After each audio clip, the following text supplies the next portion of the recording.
Hi everyone. Finally, the final topic பார்த்தீங்கன்னா application of terminal devices எங்கெல்லாம் use ஆகுதுங்கிறத பற்றி பார்க்கலாம். மேஜர் அப்ளிகேஷன் பார்த்தீங்கன்னா பவர் சப்ளைஸ்லேயும் ஆடியோ ஆம்ப்ளிஃபயர்ஸ்லேயும் டிஜிட்டல் சர்க்கியூட்ஸ்லேயும் மெயினாக யூஸ் பண்ணுறாங்க. கண்டிப்பாக ஒரு மாடர்ன் எலக்ட்ரானிக்ஸில் இது ஒரு மிகப்பெரிய இம்பார்ட்டண்ட் ரோலாக ப்ளே ஆகுது.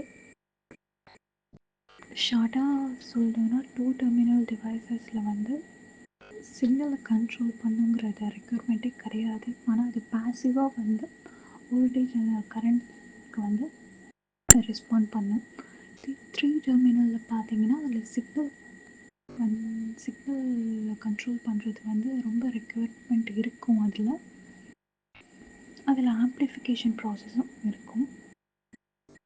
டெர்மினலில் பார்த்தீங்கன்னா காம்ப்ளெக்ஸான சர்க்கியூட்ஸ் வந்து சிக்னல் ப்ராசஸ் பண்ணுறதுக்கு வந்து யூஸ் பண்ணுவோம். ஸோ ஃபைனலி ஒரு டெர்மினல் டிவைசஸ்லேயுமே ஒரு யூனிக்கான பர்பஸ் வந்து இருக்குது இந்த சர்க்கியூட் டிசைனிங் பொறுத்த வரைக்கும். மெயின் ப்ராசஸ் பார்த்திங்கன்னா ஆம்ப்ளிஃபிகேஷன், ஸ்விட்சிங் அண்ட் சிக்னல் ப்ராசஸிங், இது மூணும் தான் மெயினாக இருக்குது.